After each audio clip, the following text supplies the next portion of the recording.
Say good morning, everybody. Eva has just woken up from her morning nap. She has a little half-hour nap in the mornings. She is a little bit sick at the moment, so she really needed that little cat nap, eh darling? It's been really cold this morning, but it is starting to warm up now, so I'll take you out of your onesie. I got a little bit of a sleep in this morning, sort of. I do have to feed Eva as soon as she wakes up in the morning, so I got the kids up, fed both of them, got some things ready for the morning routine, and then their dad arrived, and instead of us doing the morning routine together and getting both the kids ready, he just took over and I went back to bed for about half an hour, maybe 45 minutes, and then when I got up, I felt worse. I'm not complaining or anything. I feel like sometimes the extra sleep is helpful, but it doesn't happen very often, and this morning was one of those times when I had my little bit of extra sleep and it just made me feel worse. She actually slept really well last night. She had a good 6-hour stretch, but then after that 6 hours it was just on and off complaining, not so much crying. I have been really tired lately though. I mean, mum life, you always get tired with the broken sleep, but I've also just been really struggling to prioritize my own sleep. I get to the end of the day and I think it's like been probably a month now that I've really noticed that I'm sabotaging my own sleep, and so I've been trying to, if I can, like obviously there are things that impact how early I can go to bed or like how quickly I can get to sleep, all of that sort of stuff, but when I can, I feel like I'm still sabotaging it, and so I've been trying to make an actual effort and I just can't. 8:30 last night, everything was done, I was fed, kids were asleep, I should have gone to bed and I just cannot. I'm just wasting my time, whether that's sitting around staring at nothing, scrolling on my phone. I am still reading books, but I finished the series that I was trying to get through really quickly, and so I've just been like keeping myself awake for no good reason. It's been on my mind to have a really good morning routine, which I feel like I am a pro at when it comes to the kids, but my own side of the morning routine is shocking. Getting myself ready, getting myself prepared for the day, doing the things that I need to do in the mornings, those things I'm shocking at. The kid stuff, I'm an absolute pro.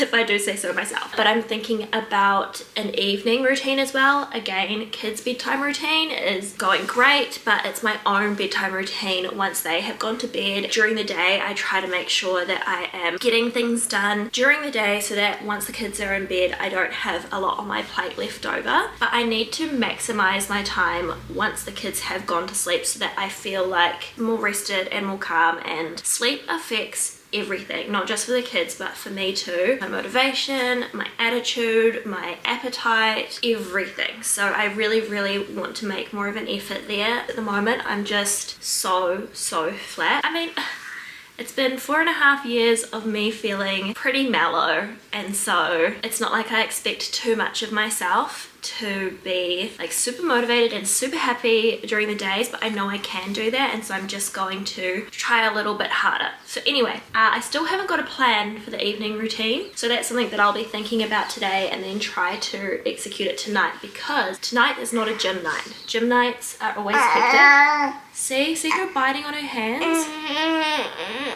This is the kind of complaining that she does, but also like really loud.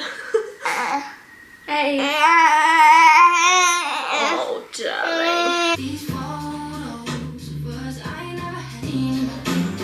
Inhale as you reach up to the sky. Eva is 6 months old now, so I've been offering her solids to try every single day. I actually made some puree exactly the same as this one, except that was my alarm to feed her. I added spinach to my version of this. I just forgot to defrost it this morning, so I have these pouches for when I need them, like if I'm on the go or if I forget to defrost her some food. It's sweet potato, carrot and pumpkin, and then I also just give her soft whole foods to try. So she's tried eggs and she's tried avocado, she's tried some fruits. I just give her big slices of those things and she can practice feeding herself with them. She really likes a puree though, because when I give her whole foods, she doesn't eat too much of it, but she gets used to the hand-eye coordination, bringing food to her mouth, grabbing things, getting used to the texture and chewing and swallowing, that sort of stuff. But with the puree, she can actually eat quite a bit of it. The kids are in bed and I am making the same dinner that I made last night, which was a little bit of a throw together, but it was so yum. So I'm going to show you how I make it. I'm using these bao buns. This is the brand that I got from the supermarket, and this is what they look like. I just microwaved them. You just cook them according to the instructions. And then you saw the chicken tenders that I'm obsessed with, because it's literally just a piece of chicken crumbed rather than that like mulched up chicken inside of the crumb. So I have air fried those according to the instructions, and then I'm just gonna layer it inside of the bao bun with some avocado, the chicken, and a little squirt of mayo. This is kind of just using up some ingredients that I have, but if I have prepared properly for the meal, you can add really thinly sliced carrots, radish, cucumber, those sorts of fresh ingredients, but this is just like a basic version, and that's what I'm gonna have for dinner tonight. Okay, so it is 9 o'clock at night.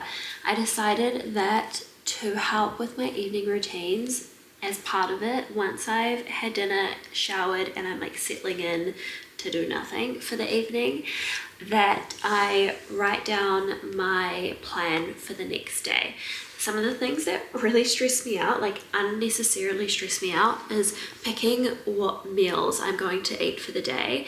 And I end up going to the supermarket and getting anxious at the supermarket because I'm like thinking of all the different meals that I like, and then you just get really overwhelmed with picking what to eat. Is it nutritious enough? Am I gonna feel like eating it at the time? Like really unnecessarily stressed over food.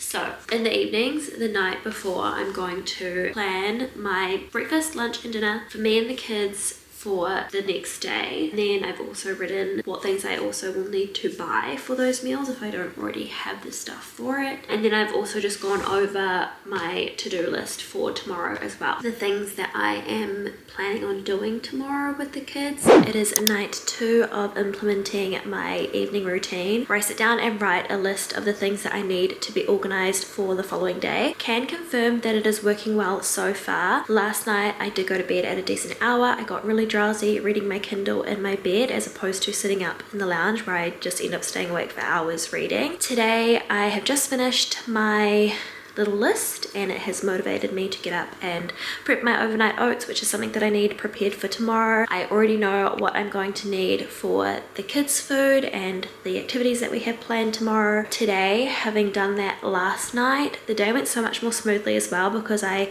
didn't have to stress about what I was going to eat or what I needed to get prepped because I already had an idea of what I was going to do. I just needed to do it. So going well so far. I am going to prep my oats. I'm going to get the things ready that I need to, and then I'm going to make my way to bed and read another chapter of my book.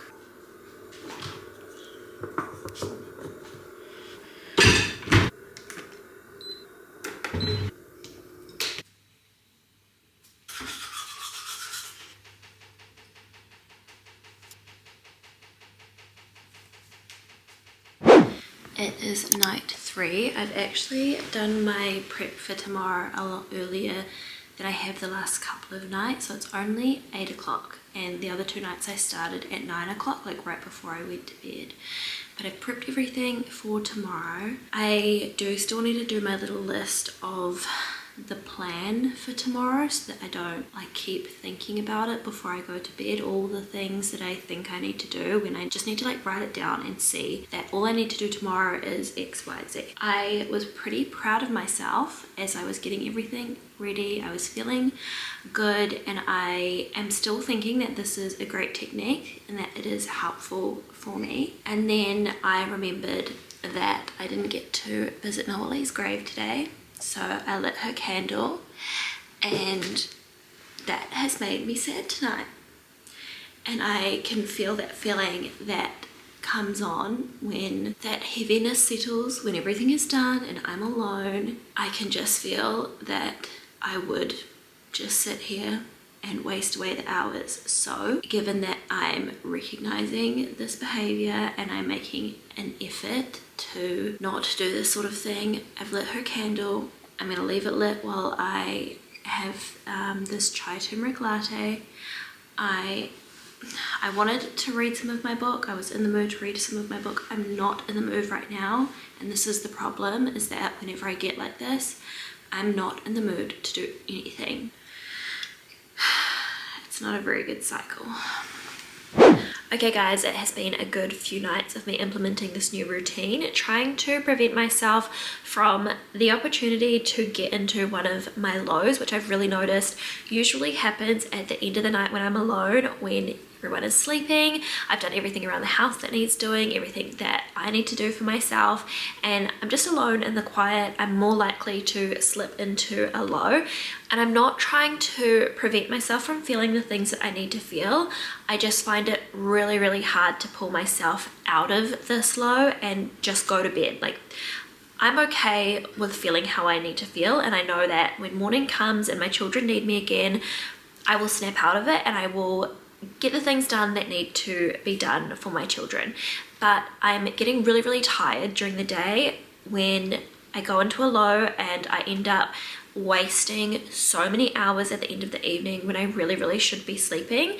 And I want to prevent that from happening as much as I possibly can. There will be times when I will let myself feel the way I need to, but it just can't be as often as I have been feeling it lately. So the priority this week was focusing on trying to get myself to actually get the rest that I need, even though there are a lot of different variables because I have 2 little children who may wake me up or keep me up, but I just don't want to be sabotaging my own sleep. So I'll show you what my lists have been looking like, because they're actually super simple, and I think it's just the action of writing the things down that need to be done for the following day, that one, it pulls me out of the slump eventually. Like the other night when I felt really low and I could feel myself beginning to not care anymore, when I started writing my list, it gave me something to focus on, and it kind of drew me out. And by the time I had finished my list, I was like, okay, I'm gonna go to bed right now. So that did exactly what I needed it to do. But it really is super simple, and I think I'm realizing that I am a routine person, but I do think it is a huge coping mechanism for me, because I really do stress over all the things that I feel like I have on my plate when I am writing it down. Just the simple things that need to be done: tomorrow's lunch, tomorrow's dinner, tomorrow's to-do list, tomorrow's, you know, sequence of how things are going to play out, because every day is slightly different depending on what the kids need or what I have on. And so being able to just focus on the next day and not the entire week has been helpful. This might sound like such a simple, straightforward, obvious solution that I should have been doing for a long time and should have thought of a really long time ago, but I have had such an issue or an opposition with trying since my daughter passed away. My body just physically feels uncomfortable, and like it does not want to listen to what I want it to do when it's as if I'm trying to do well in my life. But at the moment, I realize that I'm actually making a lot of efforts in various different parts of my life, and I'm able to do them because I really associate them with how I'm going to be as a mother. And when it comes down to my children, when it has anything to do with my children, there's no issues. Like, I can do whatever it is that needs to be done for my children. So even like just trying to drink more water because I know it's going to be good for me, I do it because if I am drinking more water, then I have more breast milk and it's going to be good forever. And so I kind of justify everything, like even any little thing that I think I want to do, but my body's like, no, Judea, you can't do that. Like it feels wrong when my daughter has passed away for me to be trying in this life. It's complicated. I try to find a roundabout way to justify it as though it's going to benefit my children, and that's actually really easy because, as I've talked about before in my recent videos, the more that I take care of myself, the more I'm going to be able to take care of my children. Like getting better sleep at night, I'm a better mum during the day, and yeah. Anyway, this week was a successful week of making that effort in my life. So anyway, I hope you enjoyed this video, and I will see you guys next time.